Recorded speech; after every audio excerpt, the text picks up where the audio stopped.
જય માતાજી ફ્રેન્ડ્સ, આજે આપણે બીજી વાર ખીરું લાવ્યા છે ઈદડા બનાવવા માટે. તો આમાંથી ઈદડા, ઈડલી અને ઢોસા થાય છે.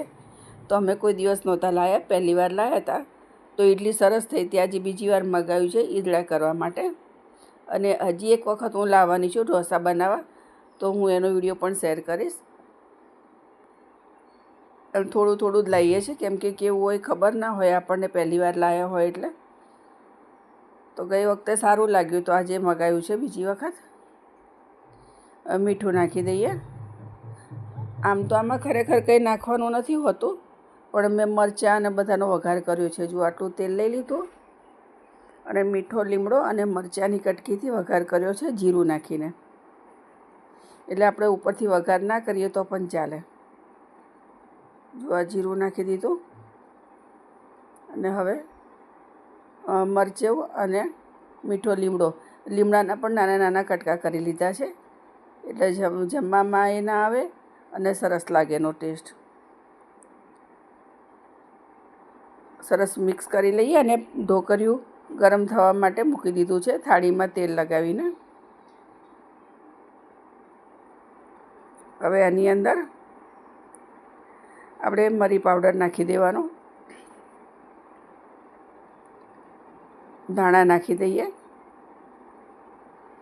અને મિક્સ કરીને છેલ્લે પછી પાણી ગરમ થાય ત્યારે સોડા નાખીશું.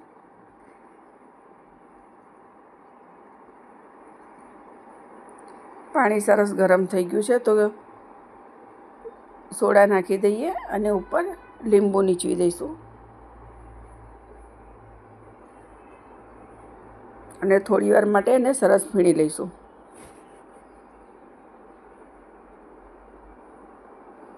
જેટલી હવા ભરાશે એટલું સરસ થશે. અને 2 ચમચી જેટલું પાણી નાખીએ, મને થોડુંક જાડું લાગે છે એટલે. હવે થાળી ગરમ થઈ ગઈ છે તેલ લગાવેલી, તો એની અંદર ખીરું પાથરી દઈએ.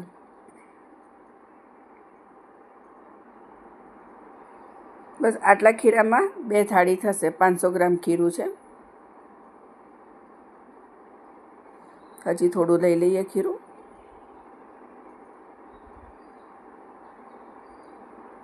અને આની ઉપર સાદું મરચું અથવા મેથીયું નાખી દેવાનું. હું દરેક ઢોકળું કે કંઈ પણ હોય તો એની અંદર અચાર મસાલો જ નાખું છું. જો આ રીતે. ઓછો હોય તો તમારા ટેસ્ટ પ્રમાણે તમારે નાખી દેવાનું. અને આને 10 થી 12 મિનિટ માટે આપણે મૂકી દઈશું. પાણી એકદમ ઉકળી ગયું છે એટલે. જો 10 મિનિટ પછી તૈયાર છે. અને થોડું ઠંડુ થાય પછી આપણે એને પીસ કરીશું. મીડિયમ સાઇઝના પીસ કરી લઈએ. ગરમ ગરમમાં કરશો ને તમારે તો નીચે ચોંટી જશે, એટલે થોડું ઠંડુ થવા દેવાનું.